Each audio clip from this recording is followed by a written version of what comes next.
guys, that's packed in this. For some reason, even with the carburetor on here, it must take a funky carb because it leaks here. Yeah, it's really bad. So I'm gonna change this out with that Elderbrock. It needs new valve covers. These ones are junk, but got some gold Morosas, I think, coming for this. So here in a week or so, we'll go get them. But yeah, it's coming together. Bring you guys back on the intakes on it. Okay, you guys.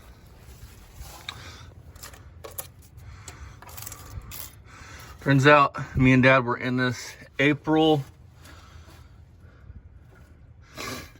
18th, it looks like, 2023. So when we did head gaskets, valve seals, went stuff to the heads.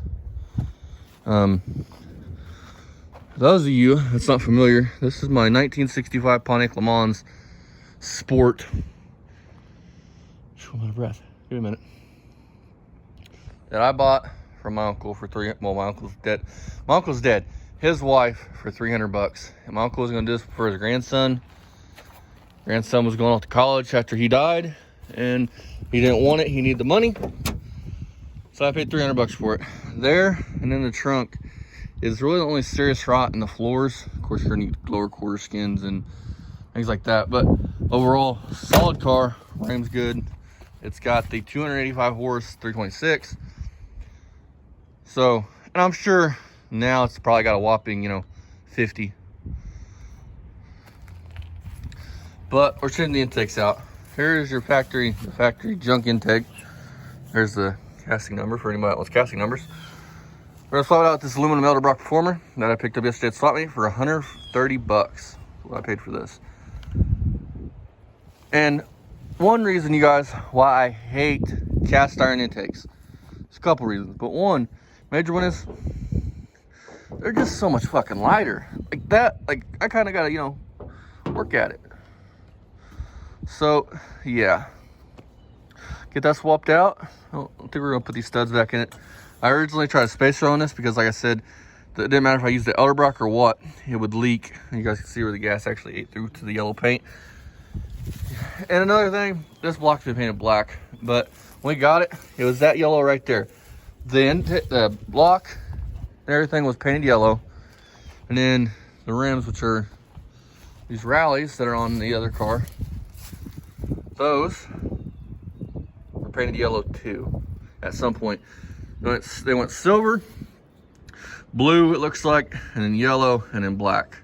So I have 4 color changes, you want to call it, and the span on them rims lives. Those are 15-inch Chevy rallies.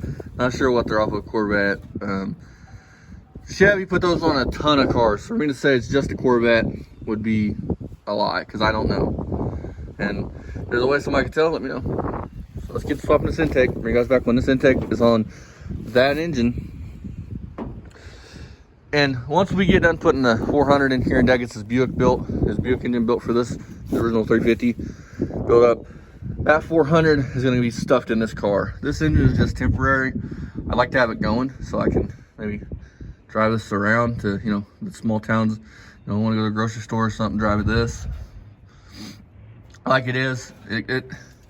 Listen, guys, I'm going to get on a rant real quick. I hate seeing cars set. It bugs me. I know I have 100 grand. Well, you got a couple sitting. Yes, I do. But it bugs me. You guys don't know how bad cars just sitting. I want to enjoy these. I don't like just walking out my garage door and looking out the door and going, yep, I got a 65 Le Mans that I'll never do anything with. I want to do something with this car this summer. I'm not even worried about fixing the rusty fenders, the rust in the quarters, just that floor and the trunk.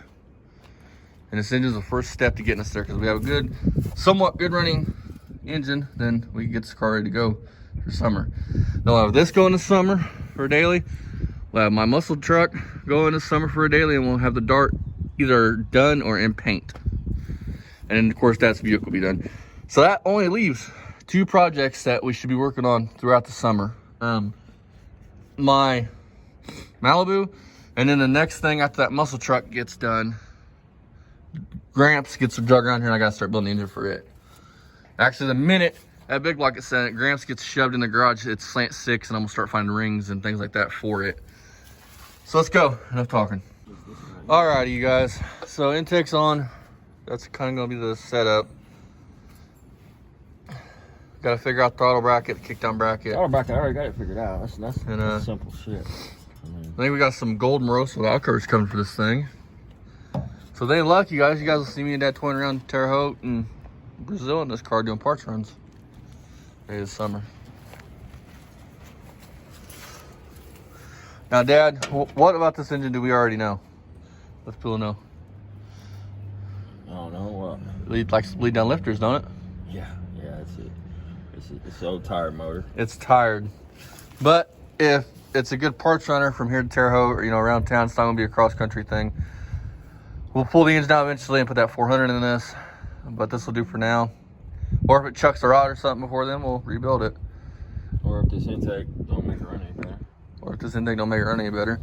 Because I got my stinking suspicions that maybe this is the original engine for this car. What do you think? If anybody can tell how to tell on this year Pontiac that's watching this, please let me know. Because I tried to figure it out, but I guess I just ain't smart enough. Because if I could find out this is the factory engine for this car, like the numbers matching to this car, it would stay in this car.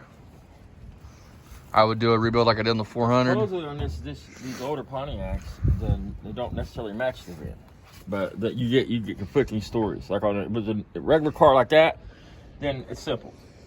The last of the number on the motor matches the VIN number. So if somebody knows, let's know in the comments. They say on these older ones that it's not like that. We'll get this thing running in the next. We'll get this running in the next clip and show you guys how it runs. Well, you guys, I'm out of breath. We push this car around back here. The engine in this is done. It's epic fail. It's tired.